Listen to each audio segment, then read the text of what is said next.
que outros possam viver.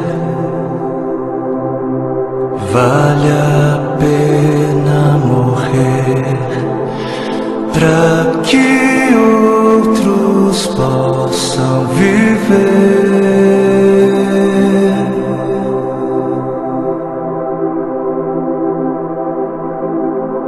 Para que outros possam sorrir. Vale a pena chorar para que outros possam viver.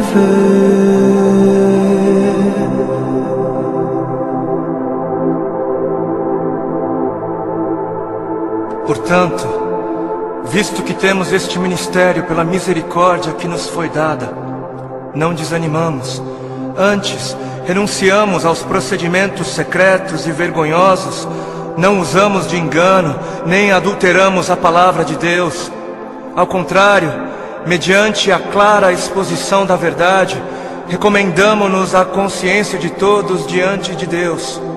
Pois não pregamos a nós mesmos, mas a Jesus Cristo, o Senhor, e a nós como escravos de vocês por causa de Jesus. De todos os lados somos pressionados, mas não desanimamos.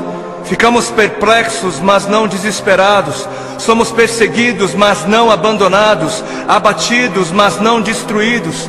Trazemos sempre em nosso corpo o morrer de Jesus, para que a vida de Jesus também seja revelada em nós. Pois nós que estamos vivos, somos sempre entregues à morte por amor a Jesus, para que a sua vida também se manifeste em nosso corpo, de modo que em nós atua a morte, mas em vocês a vida.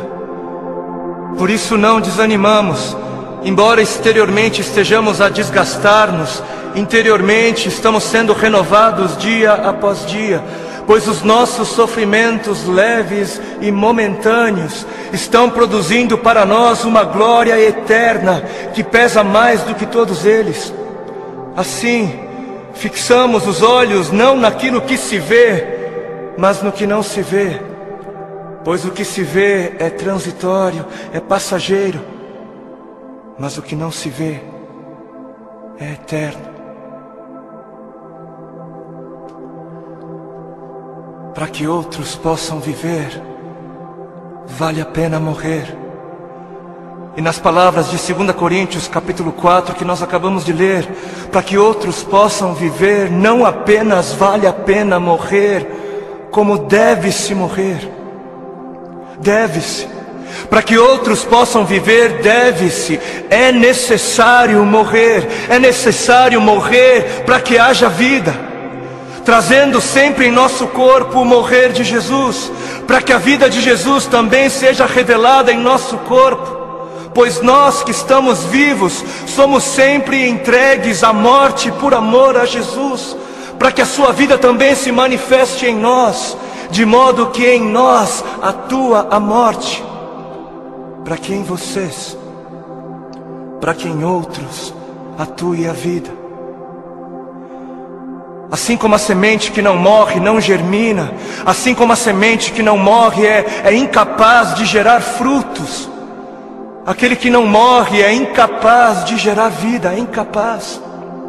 Não fosse o sangue do Cordeiro, não fosse o sangue de todos os mártires que vieram antes de nós, não fossem aqueles que vivem como se não pertencessem a este mundo, não seríamos conhecedores das boas novas da vida, não seríamos. Mas se as coisas são assim, se isso é verdade, se isso reflete a realidade, se o Senhor teve toda a intenção de dizer exatamente o que Ele disse, por que é então que não morremos? Por que é então que o mundo está cansado de ver uma igreja que deveria carregar a mensagem da morte, mas não carrega? Não carrega. E não carrega porque ela mesma recusa-se a morrer. Se a ordem é essa, por que é então que não vemos mais vidas sendo geradas? Nações sendo alcançadas em meio à voluntária entrega da vida por parte daqueles que se dizem cristãos? Por quê? Por quê? Porque existe algo de muito errado em nosso meio. Existe algo de muito errado em meio àquilo que chamamos de Evangelho do Reino de Deus. Evangelho do Reino de Deus. Não o Evangelho do Reino dos homens para os homens. Não o Evangelho do Reino desta terra para esta terra. Não o Evangelho do seu reino para você mesmo, para o seu próprio benefício. Mas o Evangelho do Reino de Deus para o benefício de Deus. E existe algo de muito errado porque estamos confundindo o Evangelho do Reino de Deus, que é para Deus, com outros evangelhos. E o povo, por falta de líderes que preguem o que o povo precisa ouvir e não o que o povo quer ouvir, o povo está adorando outros bezerros de ouro. E o grande bezerro de ouro dos nossos dias é a bênção. O grande bezerro de ouro dos nossos dias é a vitória, é a conquista, é o bezerro da prosperidade, é a saúde, é o meu bem-estar, é o meu conforto, é a minha necessidade, é o meu reino, é a minha vida. 7 passos para alcançar a bênção aqui, 40 dias de jejum da vitória ali, 12 maneiras para ser próspero um pouco mais adiante, e 318 formas para você fazer com que Deus faça aquilo que você quer que Ele faça. Não importa se Ele queira fazer ou não, porque afinal o modelo de Jesus, não seja feita a minha vontade, mas a sua, serve para Jesus, serve para o Filho de Deus, não serve para mim, não serve para a igreja. Quantos já foram a alguma campanha que dizia: campanha do negue-se a si mesmo, campanha dos 3 passos para morrer, ou a campanha das 7 maneiras de amar ao seu próximo como a si mesmo, campanha de 40 dias de jejum para que eu possa carregar a minha cruz? Não? Nunca foi? Por que não? Ora, porque não é isso que é importante. Não é isso. Porque o importante é eu ter o carro do ano. Porque o importante é eu ser abençoado. O importante é eu mostrar o quão abençoado sou. Preciso mostrar. Eu preciso mostrar. Porque afinal de contas, se ando de carro importado, é porque Deus me deu, né? Deus me deu. Porque é muito óbvio que Deus está muito mais preocupado com o meu ego. Eu sou tão espiritual e abençoado que é muito óbvio para mim, e é muito óbvio só para mim, que Deus está mais preocupado em colocar dinheiro nas minhas mãos para que eu possa comprar coisas caras e tolas, do que está preocupado em colocar recursos sob os meus cuidados para que eu possa de alguma maneira aliviar a dor dos aflitos. Porque Deus é tão bom para mim, Deus é tão sábio, Ele é tão misericordioso, que Ele prefere que eu compre para mim o meu 100º par de sapatos. Ele prefere, Ele prefere que eu faça isso mais do que prefere que eu compre algumas marmitas para dar de comer às crianças de rua.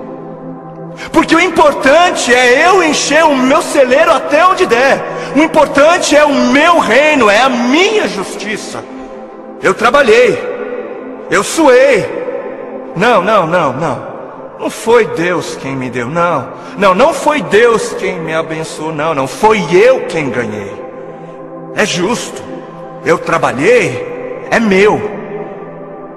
Porque o importante é eu viver como se não houvesse morte.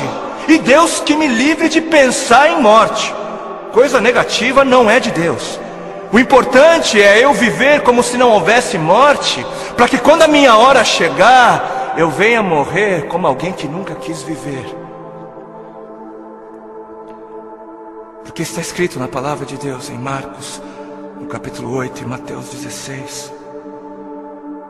Então Jesus começou a ensinar-lhes que era necessário que o Filho do Homem sofresse muitas coisas e fosse rejeitado pelos líderes religiosos, pelos chefes dos sacerdotes e pelos mestres da lei, fosse morto e 3 dias depois ressuscitasse.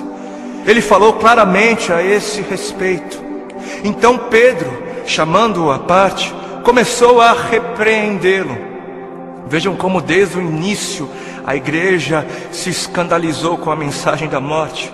Jesus, porém, voltou-se, olhou para os seus discípulos e repreendeu Pedro, dizendo: arreda, Satanás, você não pensa nas coisas de Deus, mas nas coisas dos homens. Você não está de olho no reino de Deus, mas está de olho no reino dos homens.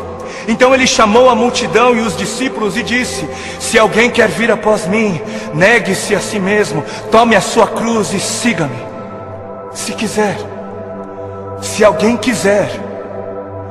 Porquanto quem quiser salvar a sua vida, perdê-la-á. Mas quem perder a vida por minha causa, achá-la-á. Pois o que aproveitará o homem se ganhar o mundo inteiro e perder a sua alma? Ou o que dará o homem em troca da sua alma? Porque o Filho do Homem, o Filho de Deus, há de vir na glória de seu Pai. Ele há de voltar com os seus anjos, e então retribuirá a cada um conforme as suas obras.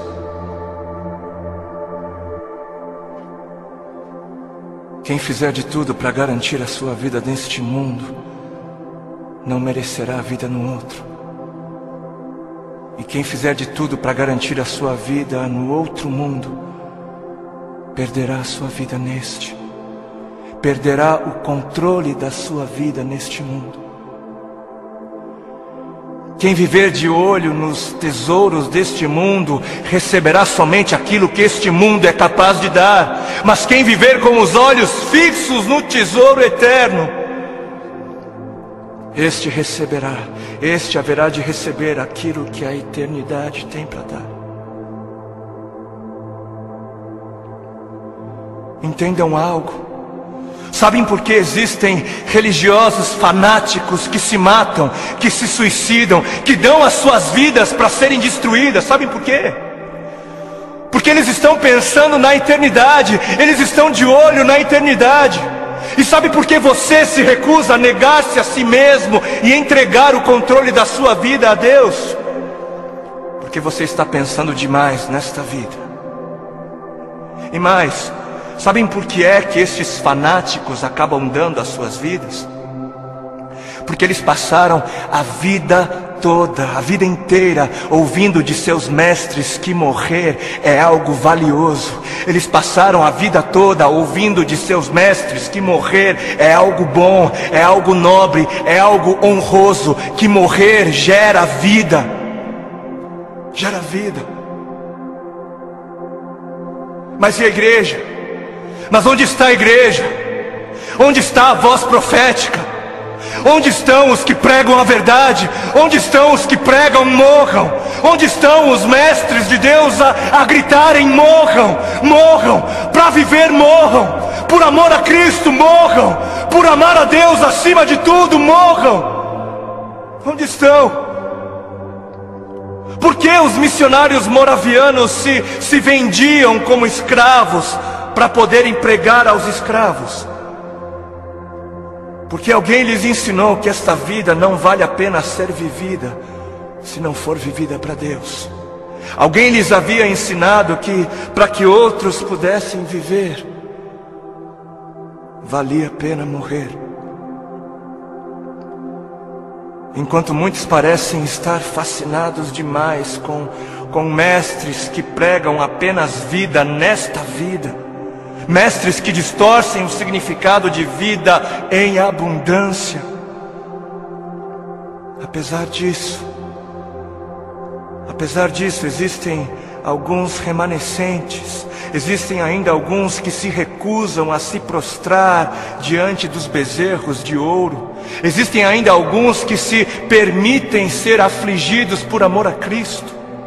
Alguns que entenderam a voz do Espírito de Cristo, do Cristo que deu o exemplo a ser seguido, não apenas em vida, mas na morte de cruz, e são capazes de dizer: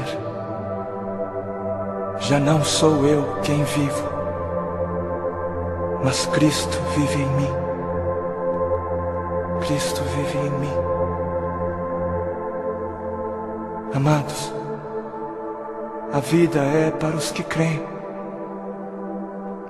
E os que creem não têm medo da morte, não devem ter medo da morte.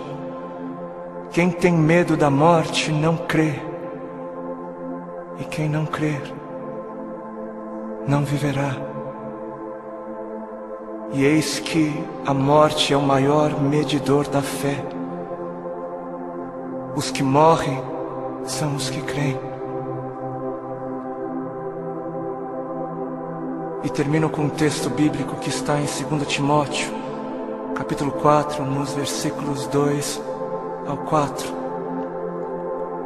Diz assim: pregue a palavra, pregue a palavra, esteja preparado a tempo e fora de tempo, repreenda, corrija, exorte com toda a paciência e doutrina. Por quê? Porque chegará o tempo em que não suportarão a sã doutrina, chegará o tempo em que não suportarão os caminhos de Deus, os pensamentos de Deus. Ao contrário, sentindo coceira nos ouvidos, juntarão mestres para si mesmos, segundo as suas próprias cobiças. E estes se recusarão a dar ouvidos à verdade, se recusarão, voltando-se para as fábulas, preferindo acreditar nos mentirosos finais felizes. Que este não seja você, para a glória de Cristo Jesus. Amém.